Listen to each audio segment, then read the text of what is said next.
It is our intention to connect with both of these entities. Our investigation will commence into exactly what happened and which of these two entities or both of them are responsible for this young man's death.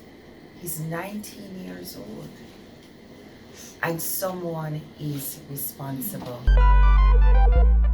My name is Tamara Riley-Dunn, Attorney at Law, and I'm here with the family of Jevaughn Smith.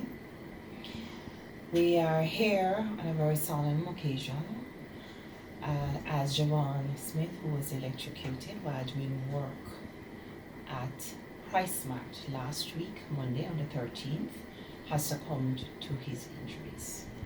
To say that the family is heartbroken is an understatement. But what is even more egregious is that we have not heard anything from PriceSmart managers. We've not heard anything from JPS. And the family is in a tailspin wondering what to do now. So they're here with me and they can speak about what has happened. This is Mommy. So I'm Letitia Campbell, cousin of Jevaughn Smith. And Monday the 13th, while getting ready to go to school to do my exam, I received a call that he was electrocuted. After exam, I went there, and while at KPH, because they brought him there, while at KPH, I was trying to find out how many degree burns it was and what next. After which, they were going round and round, and then after my cousin went up, that his sister spoke with the doctor, they said we had to get an ambulance to take him to do a CT scan. So we were there waiting for the ambulance, and then after the CT scan, I was still trying to get the information as to find out what degree burn it was. No information was provided because they were saying they were going to be in dialogue with the mom. However, after speaking to them on Monday, he was admitted on 3 East. We went home after put him in bed and all of that, went home. Tuesday, we weren't able to get any information. On Monday night, however, after leaving the hospital, I went over to PriceSmart, stated to the security that I wanted to take a photo of where the incident happened. However, he said that I'm not able to take any photos there, so they went ahead and called the admin, who advised me that due to PriceSmart policy, we are not able to take any photos. They are going to do their personal investigation, as well as JPS went there during the day to do their investigation as well. And after leaving PriceSmart, I went up to Constant Spring Police Station to make a report on Jevaughn's behalf. And they said they were going to investigate PriceSmart and so forth. Still haven't heard anything from the police up until Thursday. That would be the 16th, when I went there early in the morning to speak with a doctor to get his report. While speaking with the doctor, they advised me that they were going to do a blood test, which was not done before, and that ECG, due to the electrocution, they wanted to know if anything was wrong with his heart. However, at that time, they advised me that they were feeding him on liquid as to watch the kidney from not having kidney failure and a possibility that he might lose all of his toes, because at the time there weren't any skin on it. And there was an air in the brain as well due to the CT scan that was done.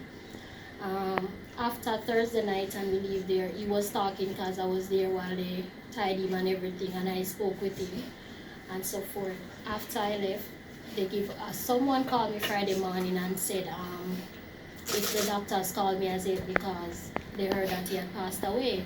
However, I still haven't moved as yet until about after 8 something. His mom called and said, the doctors called and said she should come to the hospital. When we went there, they still weren't giving me any information. I had to wait and call his mom, so that's when they told us that they did, in the night, they did a couple ECG and realized that his pulse was going down and his pressure was going down. So they had to put him back on the ECG machine. When they took him off, they said the night doctor did those checks. And after the night doctor did the checks, no one else checked on him. Till in the morning when the nurse was checking, they realized that his pupil was dilated, I think. So that's when they realized he died. And they presumed death at 7:45 a.m. So after hearing that he died, after I leave the hospital, I went to Constant Spring Police Station the Friday to advise them that he had passed away, and we didn't saw the body at the hospital. And they said that they are not aware of the matter because PriceSmart has still yet not made a report, so they don't know who the IO is, that is the investigating officer. So I had to, and then when I spoke with the sergeant there, I don't remember his name, he advised that I should go to the police post by KPH, because they would normally handle the accident there, given that he died at the hospital. When I went to the police post, they said they were not aware of it, so I had to go to Denham Town Police Station. When I went to Denham Town Police Station, they sent me back to Constant Spring Police Station. That's when, after all that drawn out on Friday, no one knew who was in charge of the case or anything like that. So it's when I got the form, the letter for the autopsy on Tuesday, and I went to CIB, that's the Sudden Death Department.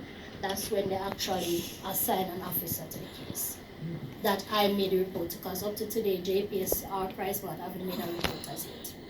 It is our intention to connect with both of these entities. Our investigation will commence into exactly what happened and which of these two entities, or both of them, are responsible for this young man's death.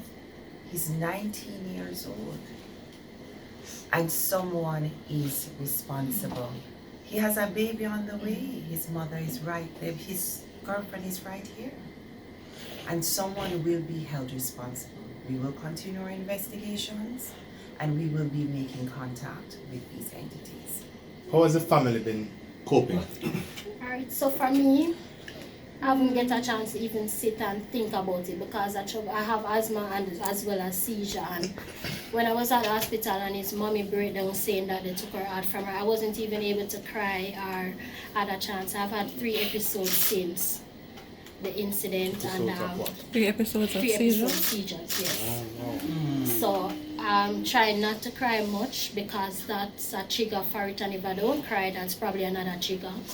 I had to took his baby mommy down to the hospital on Sunday night, because she also has a heart condition as well, has been pregnant. And my brother, he's not taking it well either, as well as his dad. Explain your brother's condition. My brother has asthma, so on the day that he heard, he had fainted as well. So we had to take him to the health center for them to give him something for that. And then since then he has been sick, going in and out of it, because he's asthmatic as well.